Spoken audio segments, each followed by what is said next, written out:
Hello and welcome to GreenAngle, the program that explores the environment we live in, ecological problems we face while proffering sustainable solutions. I am Ugochi Olibo. On our last episode, we started a discussion on genetically modified organisms, and today we'll continue on that subject with focus on identifying these products. We spoke with Gbadebo Rhodes-Vivour to shed more light on this.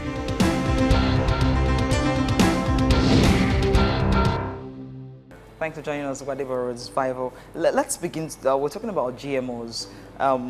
Many people think GMOs are just food, a problem with food. What are GMOs and what is all the fuss about GMOs? Well, the main fuss or the main concern is genetically modified foods. Genetic technology and biotechnology can be used for several things. The main concern and the main thrust of this opposition is genetically modified foods, which is what you are going to ingest and which is something that connects everybody, the literate, the illiterate, educated, uneducated. Genetic modification for food happens when people take genes from an organism that's not related and put it into it. So for instance, you can get genes from a pig, they put in a tomato. Most of these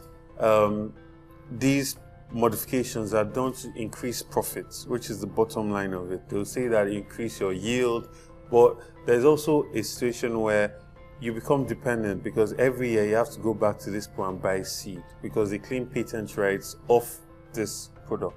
And then there are also other factors such as horizontal gene transfer that's linked to cancers, immune deficiency, and also endocrine disruption that reduces your reproductive capacity, and several other things that have been linked all over the world. We've seen what happened in Burkina Faso recently, where they're banning GMO cotton with the aim of phasing it out by 2018, and because they had a huge failure because the thread of the cotton in Burkina Faso was so short that nobody was buying it.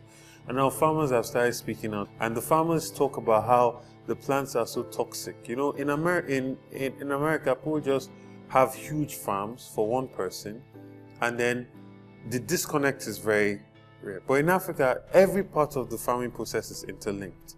So for instance, a farmer of cotton will take the cotton, take the seed, grind it, get the oil and use it to cook, and then feed the cotton stalk to his animals.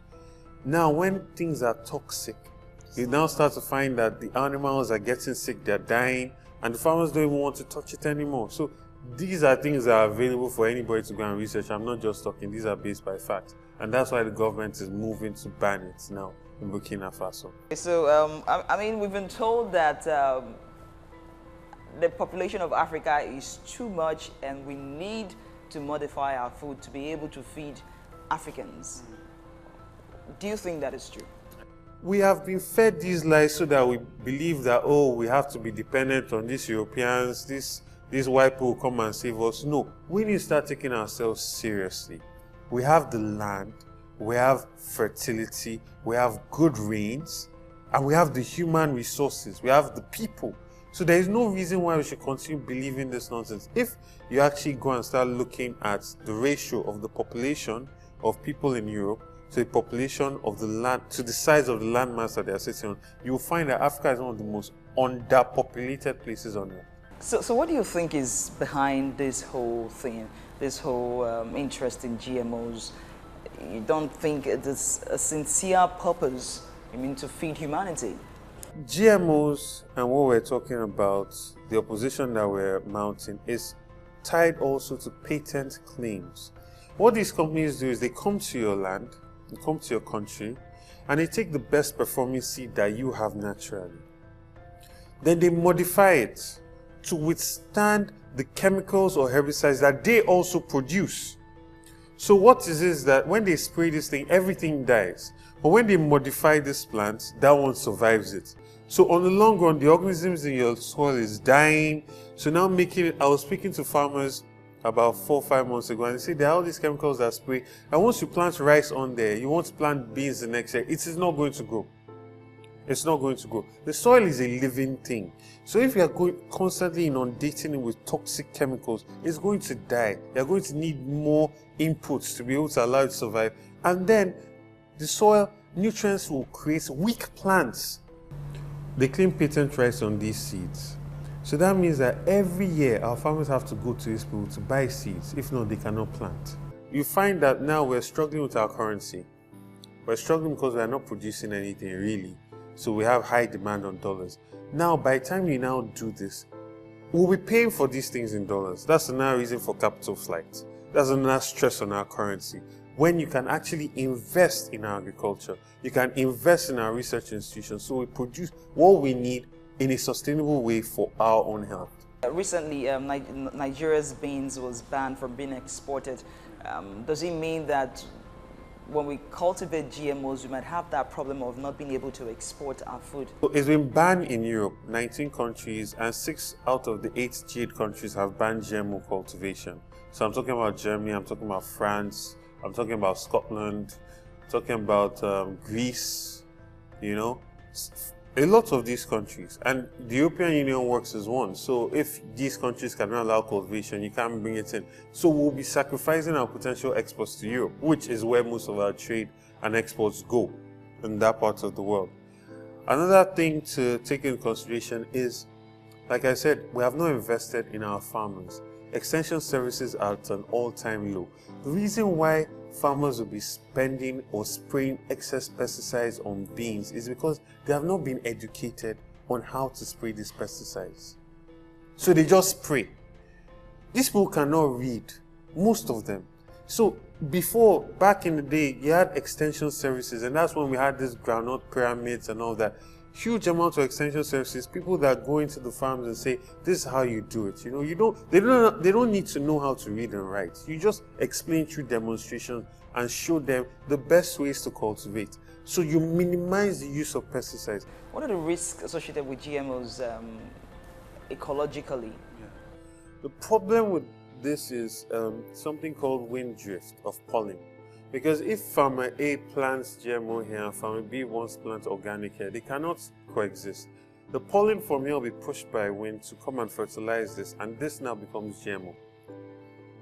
And these companies cannot control the wind. This year in March, I believe, yes, in March, a judge called Justice Eduardo in Mexico banned the growth and testing of GMO corn in Mexico. You know, Mexico is where corn originated from, in the corn belt. So they found that when they were doing confined field trials, almost about 8 or 30 miles away, they were finding transgenic corn, which is the pollen had gone to contaminate the natural variety. And they had the evidence, and the judge looked at it and said, listen, what you are doing is contaminating our natural variety. People should be able to have a choice. We are not going to introduce this thing to wipe out all our natural choices, and you cannot control the wind. So that's one aspect of environmental pollution, pollen drift. The other aspect, and which is a lot more subtle, is the contamination of water bodies.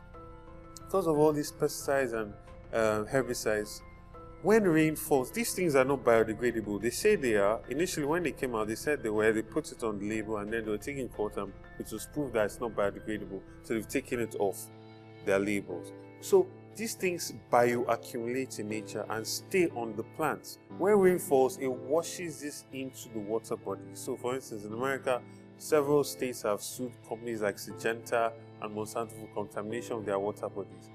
But they have organizations that test the water samples consistently. We don't. Who is going to be testing where people are getting water in rural areas? You know, and then these things are then tied to other diseases that happen in the body. We cannot divorce this genetically modified seed from the pesticides, herbicides, and inputs that is going to be used on it. They go together. In fact, that's why these chemicals are made by these companies. What do I look out for when I walk into a store and I'm trying to buy something? How do I know this is GMO and this is not GMO?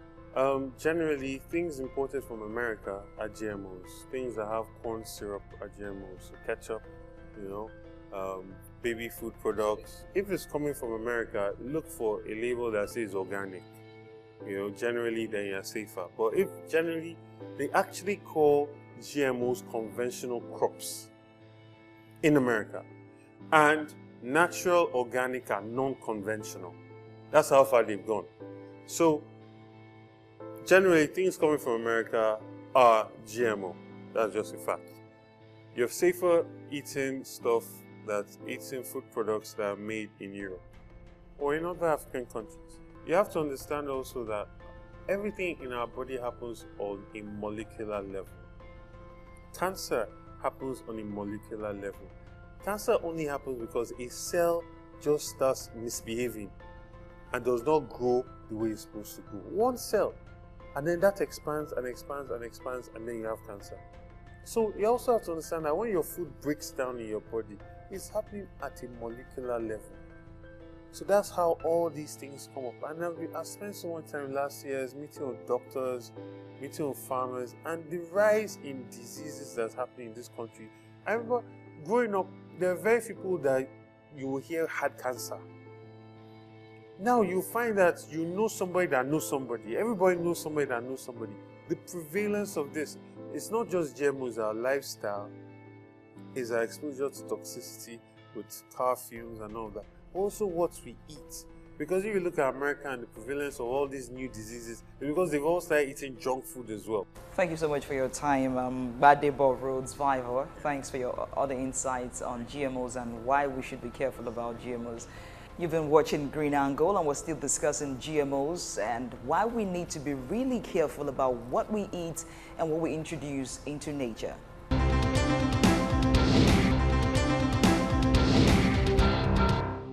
Just before we show you practical ways of identifying genetically modified organisms, let's find out what people know about identifying genetically modified foods.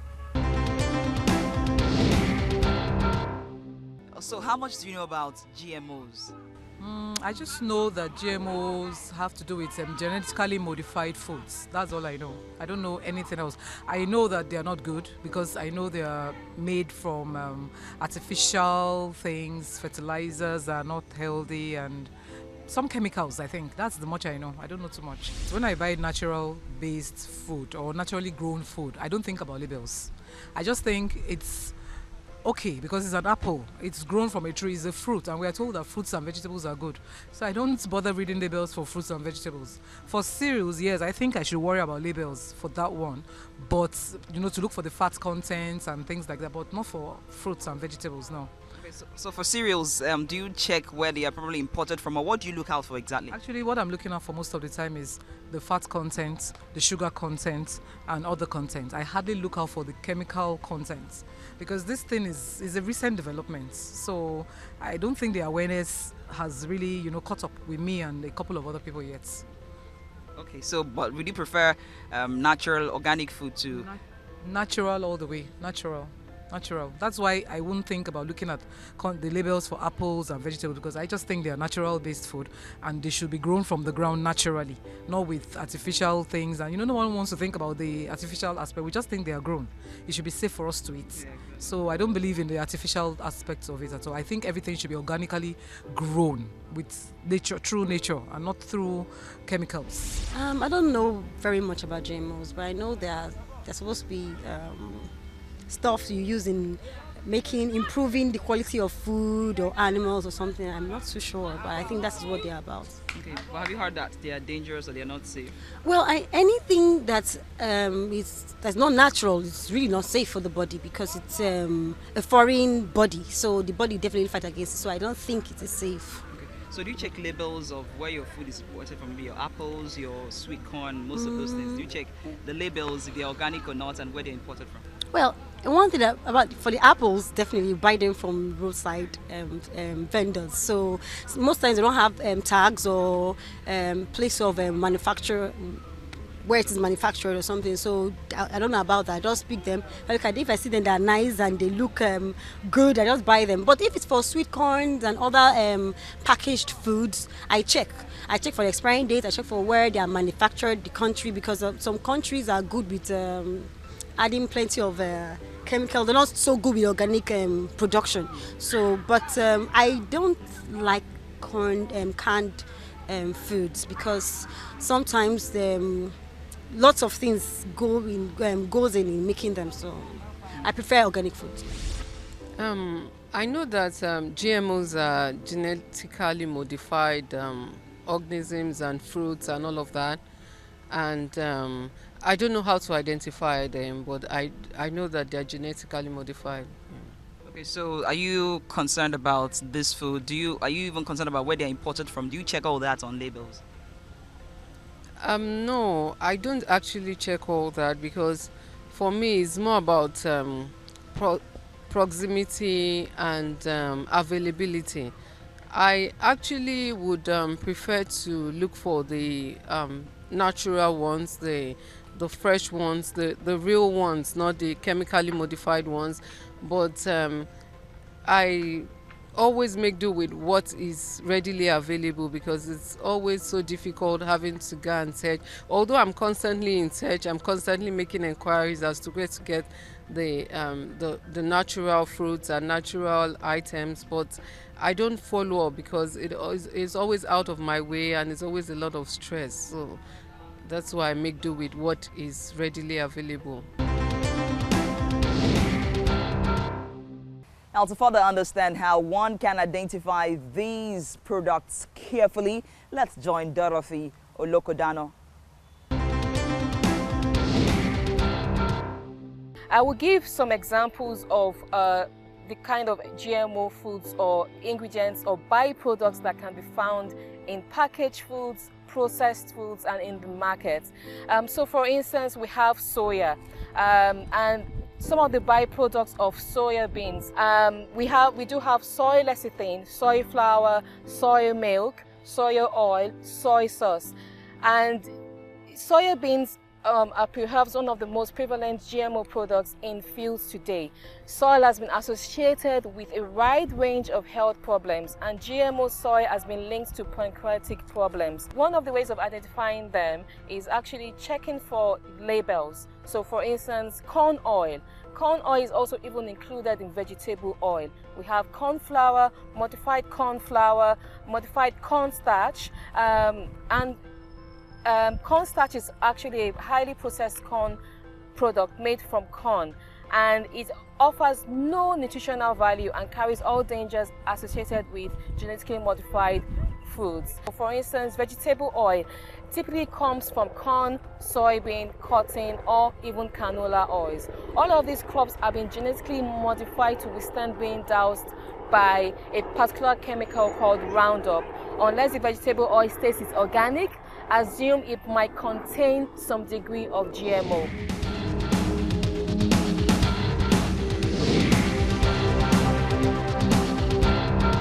The stickers or labels attached to fruits, vegetables, and packaged products have more of a function than helping scan the price at the checkout stand. By reading the PLU code, you can tell if the fruit was genetically modified, organically grown, or produced with chemical fertilizers, fungicides, or herbicides. Using banana as case study, here are the basics of what you should know. If there are only 4 numbers in the PLU, this means that the produce was grown conventionally or traditionally with the use of pesticides. The last 4 letters of the PLU code simply indicates the kind of vegetable or fruit. An example is that all bananas are labeled with the code of 4011. If there are 5 numbers in the PLU code and the number starts with 8, this tells you that the item is genetically modified fruit or vegetable. So, it isn't possible to eat organic produce that are grown from genetically modified seeds. A genetically engineered GE or GMO banana would be 84011. If there are 5 numbers in the PLU code and the number starts with 9, this tells you that the produce was grown organically and is not genetically modified. So, an organic banana would be 94011. Also note that the adhesive used to attach the stickers is considered food grade, but the stickers themselves aren't edible. While many foods we eat may contain ingredients derived from GMO, we should decide how comfortable we are with consuming them and feeding young children who cannot make smart choices. That's it for us on the program. For your comments and suggestions, please use the addresses on your screen. I am Ugochi Olibo. Remain an informed consumer.